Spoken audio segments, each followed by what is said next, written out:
Hello and welcome to the video. Today we are going to discuss how the 12 basic principles of animation have been applied to these 3D animations. First off, what are the 12 big principles of animation? Written by Ollie Johnston and Frank Thomas in 1981 in their book The Illusion of Life, Disney Animation, they explain that the 12 basic principles of animation are squash and stretch, anticipation, staging, straight ahead action and pose to pose, following through and overlapping action, slow in, slow out, arcs, secondary action, timing, exaggeration, solid drawing, and lastly, appeal. To see how these principles can be applied, we will look at 3 different animations that have applied some of these principles. The first animation we will look at is the Walker-Riggs walk animation. This animation is a demonstration of pose-to-pose, arcs, and a small amount of exaggeration. The pose-to-pose can be broken down to the different stages of the walk cycle being contact, down, pass, up, and contact position again. It provides an overall structure for the animation. However, due to it being a cycle, it lacks the usage of straight-ahead action as the animation looks a little too neat and perfect.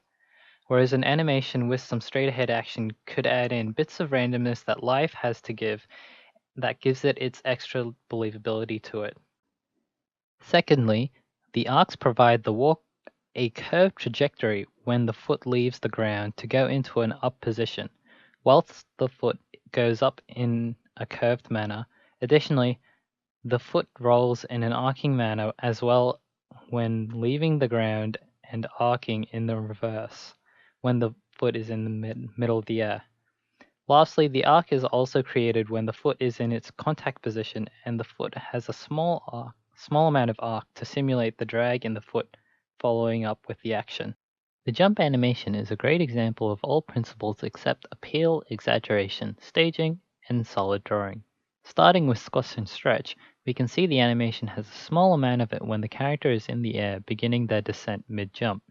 Although subtle, it indicates that the character is being affected by external forces, such as gravity. Next is anticipation, which is built up through the start of the animation with the character blending down and arcing their arms behind them.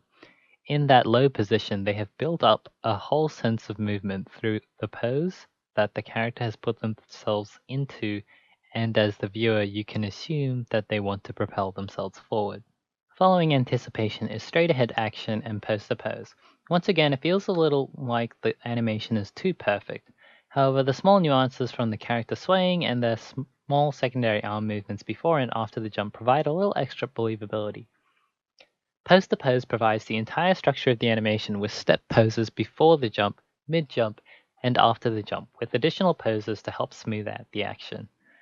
Overlapping action has been used with the way of the legs, body, and arms all moving independently of each other. This ties closely with secondary action as the body is gently swaying in one direction while the arms is actually swinging in the other. The body animation, on the other hand, utilizes ease in and ease out to emphasize the difference between characters' slow movement to build up into a fast jump, only to slow down again once they are on the ground again.